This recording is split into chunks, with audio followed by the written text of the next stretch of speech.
Good Hey, morning, Service Alliance community. How is gotta turn my everybody volume doing? down. You know what? I feel like I woke up on the wrong side of the bed this morning. On the wrong side? Yeah, Oh, okay. like I'm sorry. I don't know why. Well, now you're on the right side. So, because you Yeah. woke up, your feet are above the ground. It's gonna be a good day. All right. Yeah, yeah, We'll go with that. yeah. And you smell good because took a shower. Yes, I So, did. not that I can smell you from 4 hours away. If Or I did, that's. Ooh. smell-o-vision. Can you imagine if they actually had smell-o-vision? That would be No, weird. that would be so bad. Hmm. Yeah. Good morning, Joe. Hmm. Morning, Adam. Doug's watching. Oh no. Hello, Doug. Hello, Doug. It's Dougie Doug. It's always special when we got other co-hosts watching us from I other was I was days, stalking cooking. us. True. I was cooking some muffins, and I had 2 muffins in the oven, and one of the muffins says, "Man, it's hot in here." And the second muffin says, "Oh my gosh, it's a talking muffin." Rah, rah, rah. Yeah. Uh, Although the wrong side of bed Chicago version is scary. The wrong side of the bed in Chicago is a scary version. Yeah.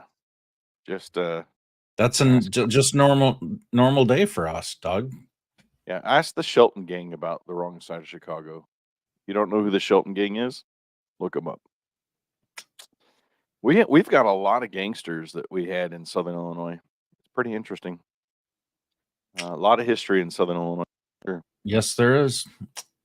I Yeah. went to a I went to a it's kind of like a little retreat center in Southern Illinois down by Springfield, and um it turned out they had a huge barn on the property that Al Capone used to use Yep. and smuggle. It was like a hideaway for him, You got to and they come got even further south. well, yeah. I mean, Yeah. at some point, the banjos just kind of keep me No, away.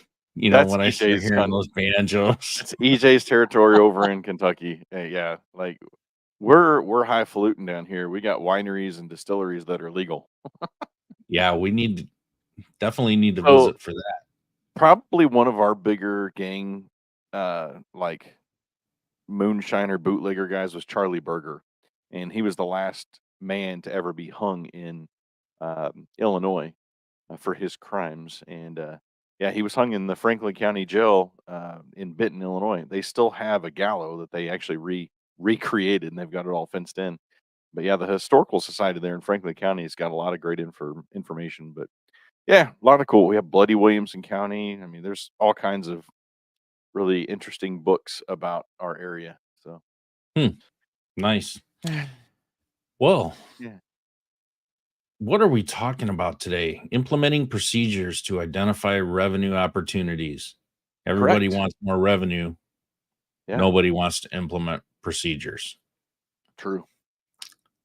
But it takes the work. You got to do the work. Yes.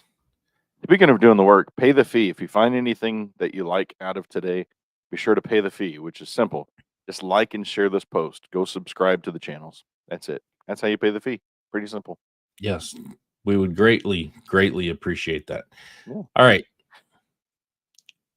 You want to do the verse or you want me to do the verse? Um, I don't care. I'll You do do the the verse. You verse. want to do the You do the prayer? verse. I'll do the prayer. Sounds All good. right. Prayer Today. first. Yeah, let's open in prayer first. It sounds like we need it today. Let's do prayer first. Yes. Oh God. Thank you for today. Thank you for this beautiful day. Just guide us as we talk about implementing new procedures to identify revenue opportunities in our businesses. Grant us wisdom and clarity, creativity in our efforts, and may our work honor you and lead to growth and prosperity so we can in turn do more for your name. And above all, just let people see your love through our actions. Amen. Amen. Thank you, brother. All right. Today's verse is Proverbs 16:3. Hmm. Commit to the Lord whatever you do, and he will establish your plans. Hmm. Yeah. Commit to the Lord whatever you do, and He will establish your plans. That's pretty important. I have a Dedicating your efforts to God. I have a real problem remembering to go to God first before I commit to my plans when I should Yeah. be asking him for guidance to commit to his plans. Hmm. How long you He been needs married? to establish my plans because I'm not good at it. How long you been married? 32 years? Well, congratulations. We know it's not commitment issues. No, definitely not commitment issues. All right. Oh, crud. Well, let's get into this whole thing, Let's do it. identifying revenue opportunities, but implementing procedures to identify them. I was actually working on some SOPs, and it kind of I was like, all right, next week we're going to be talking about finance stuff. Mhm. Revenue opportunities be a good one to talk about. But how do you This is true. combine a procedure for that? Yeah. And I feel like I've been writing SOPs just for a week now. I've got a bunch done Man, and that's good. updated. So it's for me it's timely Yeah. because I started realizing, how many of my SOPs were outdated, how many things changed, how many new Mhm. things I had to create, how many missing SOPs I had. Um, Yeah. and I thought, man, there's no procedure for actually sitting through a process for Hmm. identifying new revenue opportunities. How do you just go about doing it? Well, let's give them a few reasons why and how. Yeah. Let's talk about that. So, what would be your first one? The first one we got down is you got to recognize untapped revenue opportunities. This is a fun one. Yeah. I will say from experience, before you get into another trade, you need to realize these untapped revenue opportunities in your current business. I made the mistake of listening to a business coach say, you need to be in every single area that touches a home from a service perspective. You need to be in electrical, you need to be in heating and air, you need to be in plumbing, you need to be in appliance repair, you need to be in water foundation proofing. And I'm like, yes, hurrah, hurrah.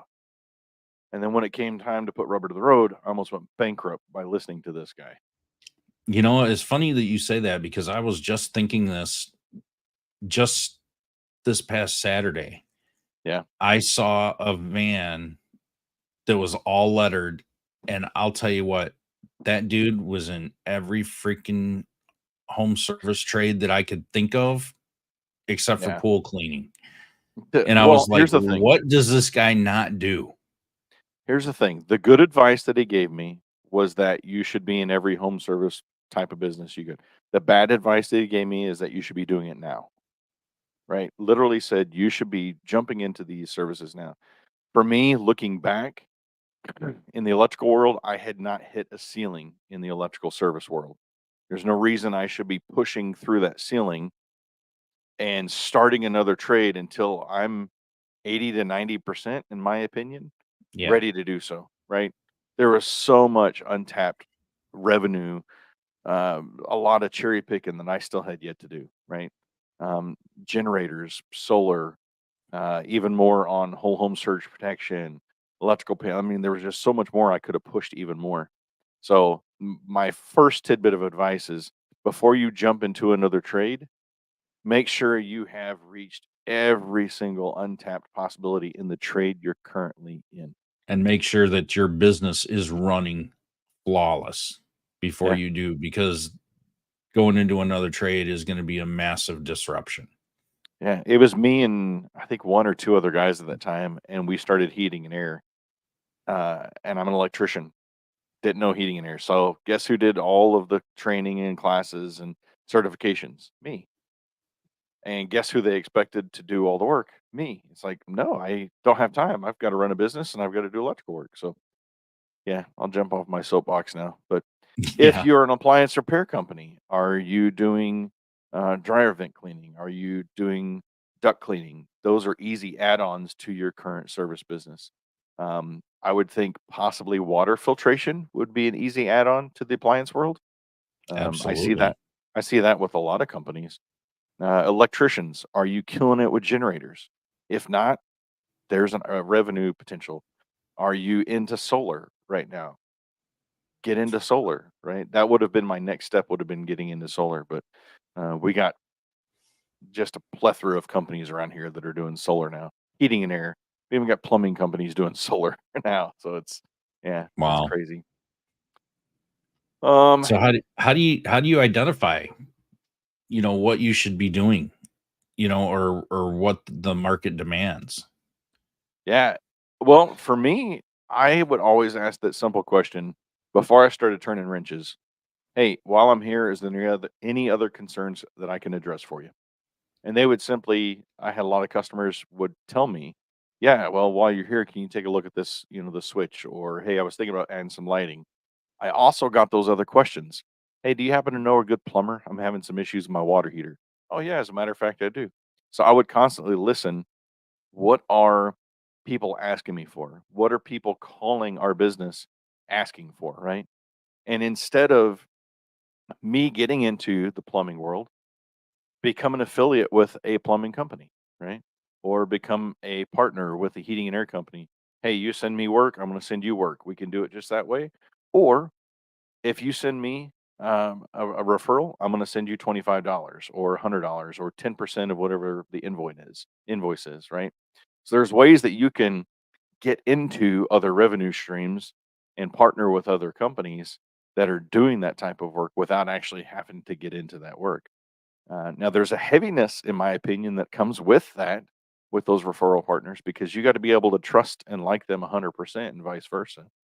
Um, that's Absolutely. why I think networking groups like BNI, they're great for that because you have companies in there that are held accountable for their referrals, right? So if you get a bad referral, hey, Mrs. Jones was telling me that the work you did, she wasn't too happy about. What's going on with that? And that gives you an opportunity that if you don't hear back from Mrs. Jones herself, you're hearing it through another channel. So getting that customer feedback is really important as well, right? Right. Yeah. So another way where you could actually check your competitors, benchmark them. Go out and research your competitors. What additional services are they providing that you're not? Mm, Um, Look at their websites if they're any good. mhm. Most usually aren't very informative Because they on haven't on had those ITD additional web services. design do their website. Yeah. But anyway, going to a plumbing company and look and see what they offer, like you mentioned, the water filtration systems Mhm. could be something that you consider adding. Look at different trades, you know, um electrical, plumbing, and HVAC and appliance repair are a pretty good bucket Yeah. that they all touch each other in some way. So I think looking at any of those trades, you might find some really easy thing that you can implement, Yeah. so don't maybe if you're an appliance repair company, don't only look at appliance repair companies. Look at some of those other trades, see what they're offering, and see what is a good cross fit, that you could do. And there's probably something really easy, that's an easy money grab for you. Well, I think that leads us into our next topic, which is questions to spark creative thinking. Um, First one, what are problems that customers are facing, right? Encourage your team members, especially those who are interacting with the customers, to write down issues that customers frequently mention. Like I mentioned before, that simple question, what other concerns can I address for you while I'm here? That's a huge one, right? So, like if you're an electrician and you notice that clients are wanting more smart home type of installations, you could explore offering more smart home solutions. Lutron Caseta is one that I got into um, the last 4 or 5 years, and I love Lutron Caseta Smart Home Solutions, and it intertwines with like the Lutron, the smart blinds that you can put on your windows. I mean, there's just so much you could do, and so that's one thing is just listen to what your customers are saying they're having struggling with. So yeah, Absolutely. So, what other things can you tap into as far as how, I guess, how can you leverage your resources? yeah, So, if you're going to leverage your resources, how about your current assets? This is why you need a procedure for this whole system, this whole process. yeah, Okay. So, if you write all this down, you can methodically think through it in a yeah, logical way, and you won't forget a lot of things. You may forget a little bit, but you're not going to forget most of it if you write it down and actually make a procedure out of it. So you need to ask yourself, how can we leverage existing resources, and what are those resources? You yeah, have to write them down and list them.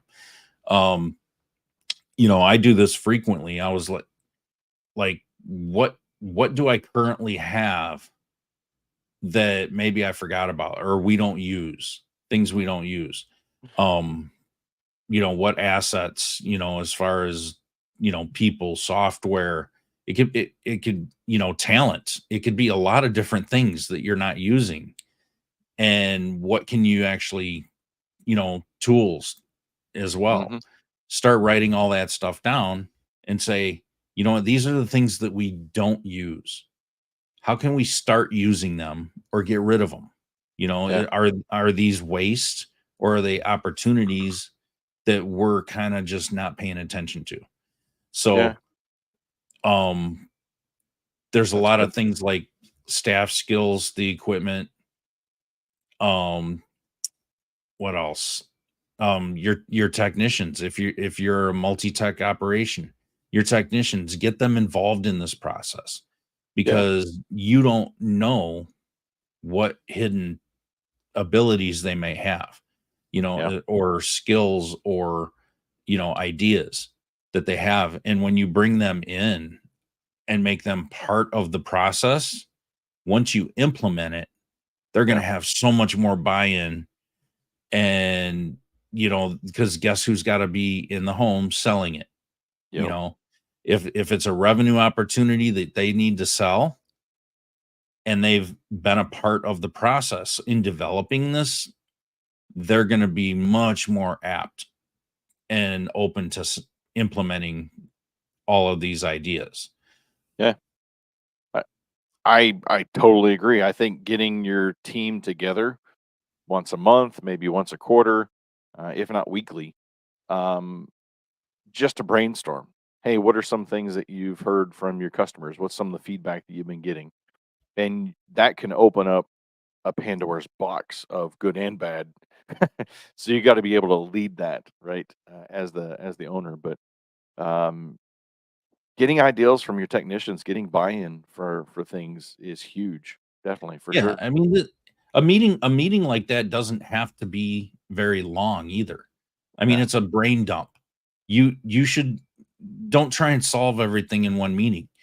Do a massive brain dump with everybody, and then write it down, record it.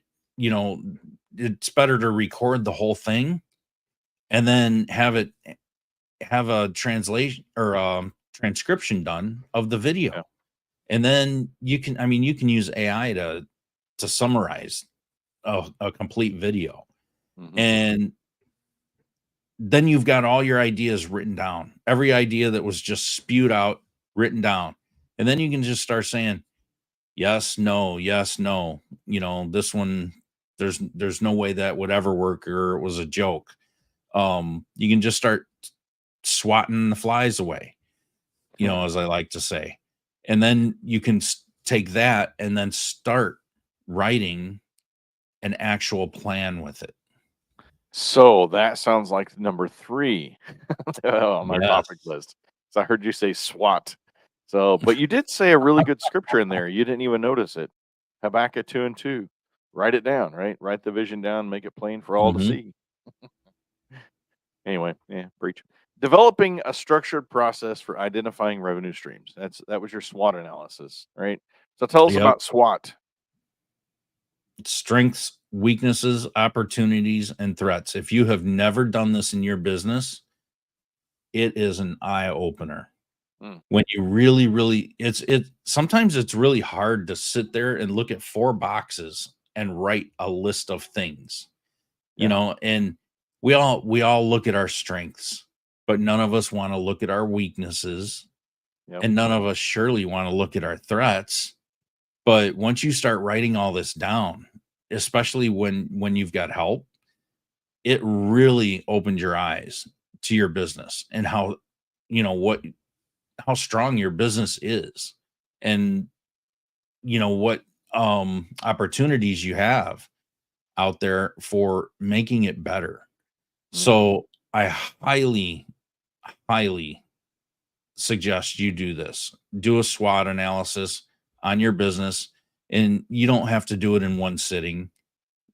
Sometimes some people do, but when I'm doing this for my own business, I do it on a yearly basis. When I do it, I take a week Yeah. because I forget a lot of things, and I'll just be thinking throughout the week. Something will pop up and I'm like, "You know what? I'm putting that down. That's a weakness." Yep. Or I'm putting Yep. that down. That's a good opportunity or a threat.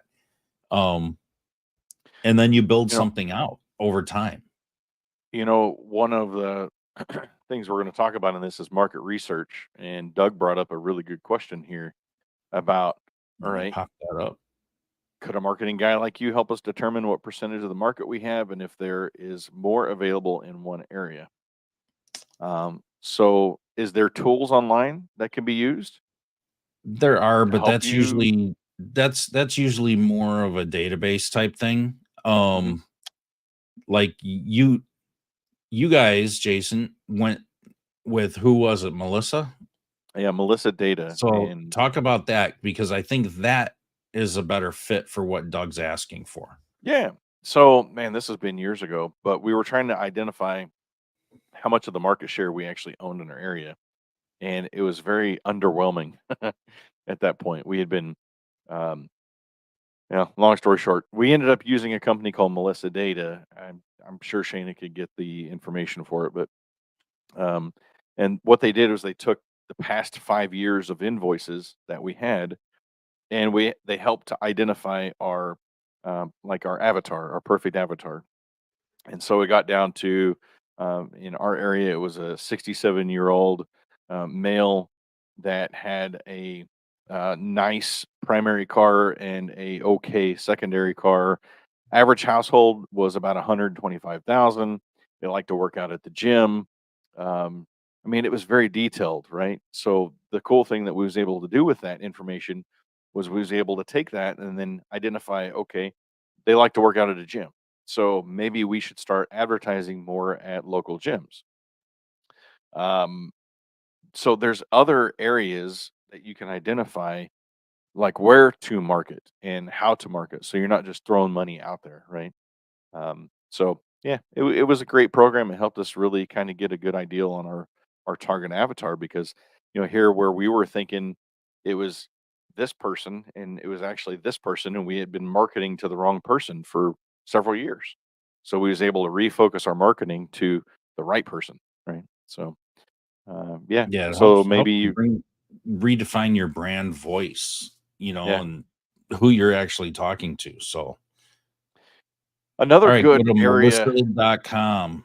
That's melissadata.com. That's what it was. it's just melissa.com. Oh, Melissa.com. Okay, good. Yeah, Yeah. like I said, it's been, gosh, 2017, 2016 since we used that company, I believe. So been a while. Yeah. Yeah, they're pretty big data company. So you got SWOT analysis, you got market research, and then another one is pilot programs. There's always this huge talk with, um, service agreements. Let's take that for an example. We've helped a couple of clients get started in service agreements, and the best way that you can do that is with a pilot program. When you have, let's say, you have a team of 5 or 6, maybe just take one of those and say, "Hey, we wanted to start a new pilot program with you to start a maintenance agreement." And here's the plan. Here's what we're going to do. And then for 2 weeks, you're going to implement this and try to get customers involved with this. And we need your feedback every day. And for this, you're going to get a $5 bonus for every one you sell or whatever it may be, right? It's a great way to start testing a new product or a new, like I said, maintenance plan. Maybe you are wanting to get into water filtration, but not sure how to do so. So maybe get with a water filtration company and say, "Hey, we'd like to start this. How do we go about this?" Right, and get into that. But yeah, pilot programs are great for just implementing um, the new things that you're wanting to implement into your business. Yeah, test it. There's no harm in trying something, you Hmm. know. Educate yourself and then test it.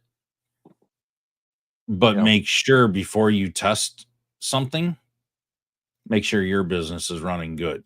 Make sure yep. you've optimized your business first. I can't Feedback, feedback, emphasize feedback. that enough. Yep. Well, I think Mm, that leads us into our last part of today, which is engaging employees and customers in the process. absolutely. Doug brings up Yeah. another good point. A Mhm. procedure that creates reports to evaluate our potential cancellation reports, tech KPIs, CSRs, listening to their own calls and evaluating to help close rate on the phone. Yeah. I think that's pretty good points that we're going to cover in this part. Yeah. For sure. KPIs are important.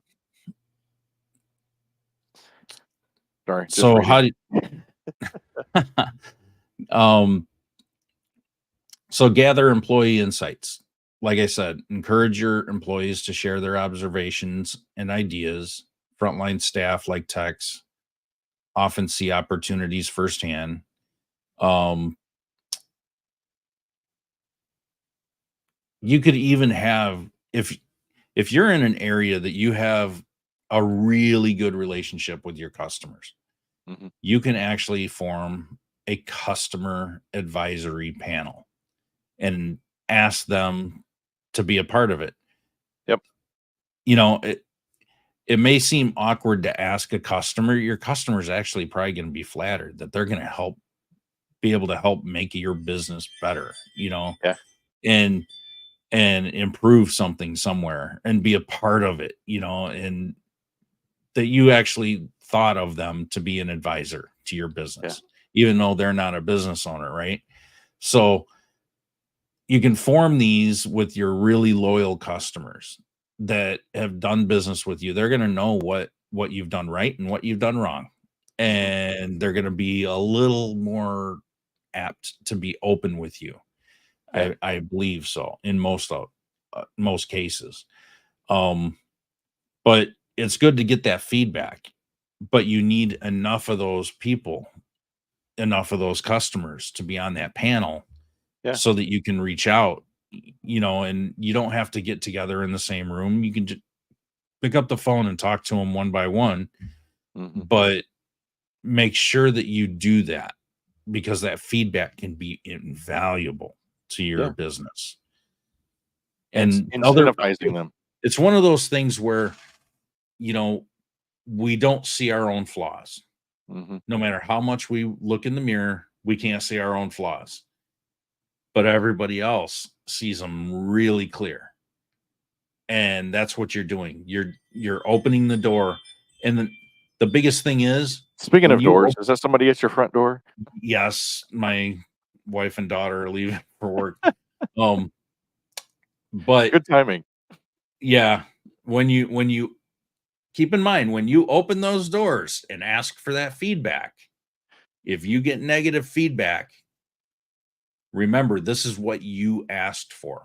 Yep. You cannot be offended and you cannot take it personal because it's the way that they're viewing you and your company through their experience with you and your company. So if they're being open and honest and it's a net more on the negative side, just remember they're giving you what you asked for. And then it's up to you to do something with that information. Yeah.